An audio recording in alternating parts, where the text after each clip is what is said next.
What? Explain, please. September 4th, 2002. Kelly Clarkson wins the first American Idol. Gotcha. I was just waiting for the explanation. Were you getting ready to hate? No, I'm not a hater. Yes, you are. Nope. I was going to hate. You were going to hate. You're not a Kelly Clarkson fan? Casey. No. I mean, yeah, she won, but come on. Hey, well, she won. She's one of the few that ever had any talent that actually did something That's after true. she won. Another good point. She actually legitimately sold records. Yes. A real singer. Unlike about 95% of the winners of that show. That's the problem. Yeah. So, yeah, her and Carrie Underwood, beyond that. Ruben Studdard was a one-hit wonder. Oh, man, did he have one hit? Sort of, kind of. Okay, I'm just checking. Sorry for 2004. So that long ago was when it was, Wow. but Sorry for 2004 was like one of his first, if not the first single he released. And after that, I don't know if he ever released another video. I never saw one. So a lot of those people just drop off the face of the earth, or they end up on Broadway. Yeah, Kelly Clarkson, she just had, I mean, she'll hit a wave here. She'll hit a hit for a while, have a few hits, and then kind of disappear, and then decide she wants to go be country, and then... Well, that's like most artists, though. You know, they maybe release one album a year. Yeah. And so in the meantime, they're kind of cultivating their, just their sound, their style, and changing it up to keep it fresh. But right.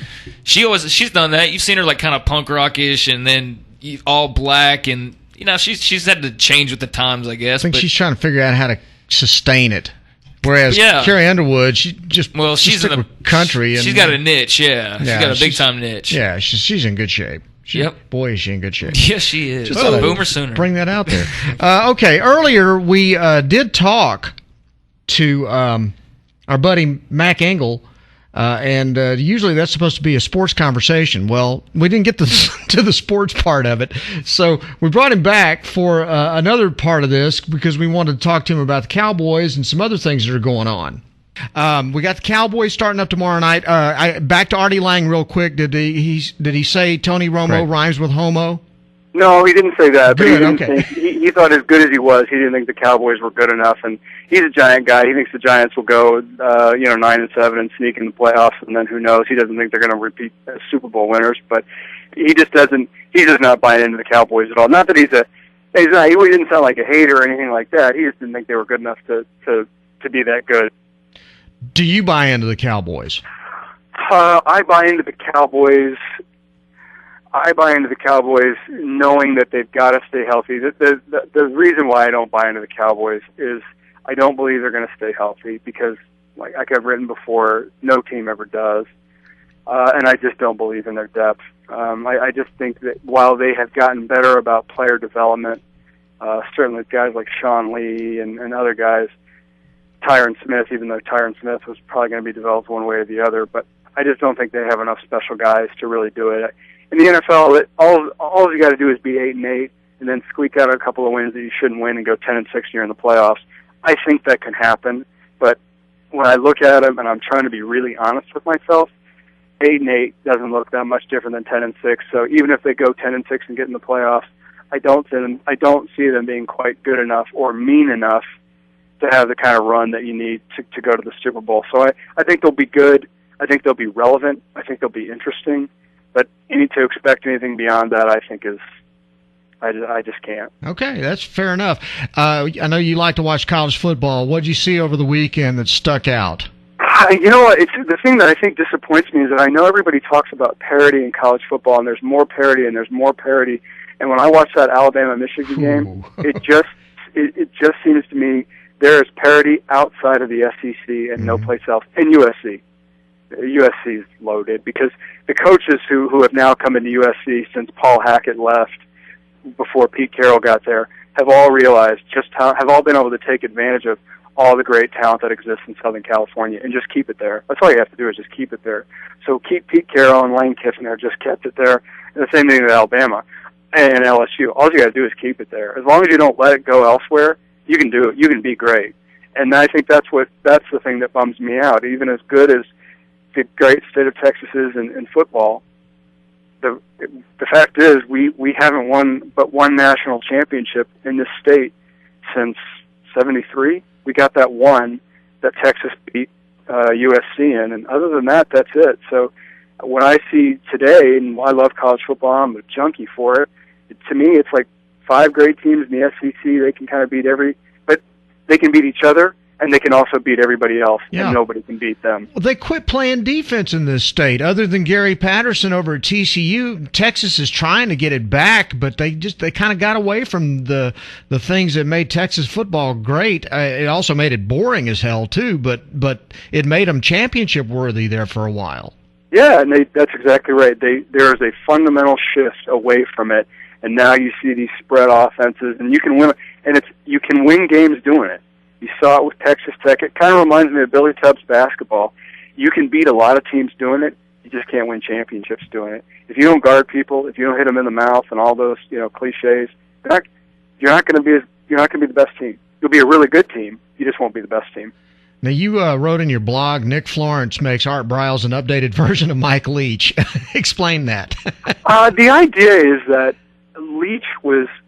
Everybody always looked at Graham, and Graham Harrell's a really good quarterback, but Leach's teams would always post these incredible numbers, these quarterbacks just throwing the ball out all over the place, but they never really did anything as pros. They really weren't pros. I mean, Graham Harrell right now is with the Packers, but he hasn't really stuck yet. I mean, he is right now, and that's an accomplishment. That's a big deal. I mean that sincerely, but he hasn't really established himself as pros.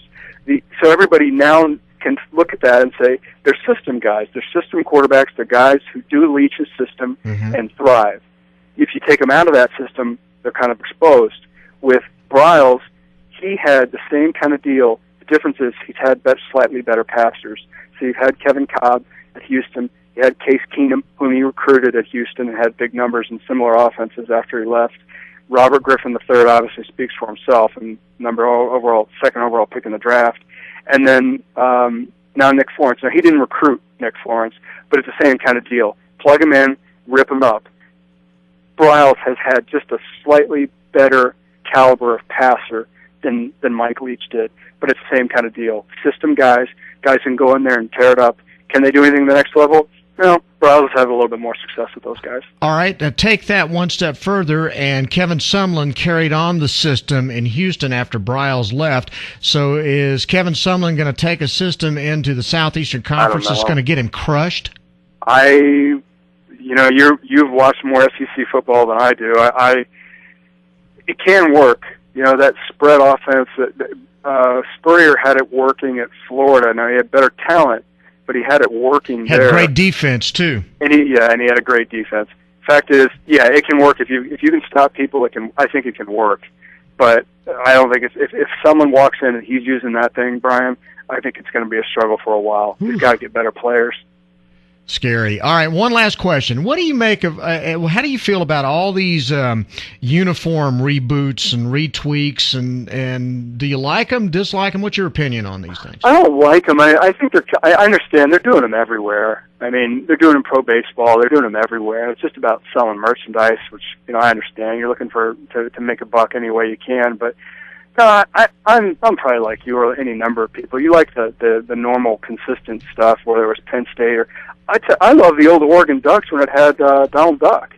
I know that the Disney people hated that, but Walt Disney gave it to them 1,000 years ago. I like that, but they've obviously since surrendered that. Yes, obviously. I kind of like, but no, I don't much care for it. I think they've gotten completely out of hand. I think they've gotten totally silly, but the players love them, the teams love them because they can sell them to the players, the recruits, and they obviously love them, so it's here to stay. The thing that I wish they would do is pick a uniform and stick to it for a season, as opposed to changing them at the half. Well, the only one I like, I hated Baylor's. I mean, what are you doing in black? Your colors are green and gold. What are you doing in black? No, that's the trend. I hate it. Okay, yep, right there with you. But I did like Georgia Tech's last night. I actually thought that actually looked pretty good. That was pretty cool. Yeah, and honeycomb. I think some of them people like, and then the Oregon one I saw. Oregon's obviously at the forefront because they're in Nike's backyard. But I was just like, come on, find something else. But it's a trend that I wish would just pick 1 year and then do it again. If that's what you're going to do, just go from year to year as opposed to week to week. You're sounding old. I did, totally. Go back and shave your head some more. Then. I will. Hey, Mac, thanks again. We'll send you double the check this time. Thanks, Bryan. Nice talking to you. Mac Engel of the Fort Worth Star-Telegram. See, he doesn't like the uniforms either. Yeah, well, y'all can have that opinion, okay? Get off my lawn.